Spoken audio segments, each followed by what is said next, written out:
সর্বপ্রথম আমাদেরকে জানতে হবে দোয়া কাকে বলে ও এর অর্থ কী।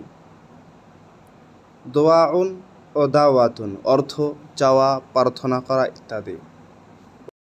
অর্থাৎ সাধারণ ব্যক্তি বড় কোনো ব্যক্তির নিকট ভয় ভীতি সহকারে বিনয়ের সাথে নিবেদন করা। দোয়া শব্দটি বিভিন্ন অর্থে ব্যবহৃত হয়, যেমন 1 নম্বর প্রার্থনা করা। আল্লাহ রাব্বুল আলামিন বলেন, وقال ربكم ادعوني أستجب لكم। তোমরা আমার নিকট প্রার্থনা করো, আমি তোমাদের প্রার্থনা কবুল করব। সূরা আল মুমিন আয়াত নম্বর 60। 2 নম্বর ইবাদত করা। আল্লাহ তাআলা বলেন, ولا تدع من دون الله ما لا ينفعك ولا يضرك। তুমি আল্লাহ ব্যতীত এমন কারো ইবাদত করো না যে তোমার ভালো মন্দ কিছুই করতে পারে না। সূরা ইউনূস আয়াত নম্বর 106।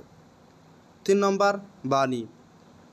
আল্লাহ বলেন, সেখানে তাদের বাণী হলো دعواهم فيها سبحانك اللهم وتحيتهم فيها سلام। হে আল্লাহ, আপনি পবিত্র ও তাদের শুভেচ্ছা হলো সালাম। সূরা ইউনূস আয়াত নম্বর 10। 4 নম্বর আহ্বান করা ও ডাকা। আল্লাহ তাআলা বলেন, يوم يدعوكم فتستجيبون بحمده। যেদিন তিনি তোমাদেরকে আহ্বান করবেন, অতঃপর তোমরা তার প্রশংসা করতে করতে চলে আসবে। সূরা আল ইসরাইল আয়াত নম্বর 52। 5 নম্বর সাহায্য চাওয়া।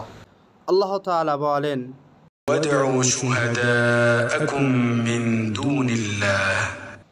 আর তোমরা সাহায্যকারীদের কাছেই সাহায্য চাও। সূরা বাকারা আয়াত নম্বর 23। তাহলে বোঝা গেল যে দোয়া 5টি অর্থে ব্যবহার হয়, যথা প্রার্থনা করা, ইবাদত করা, বাণী, আহ্বান করা, সাহায্য চাওয়া।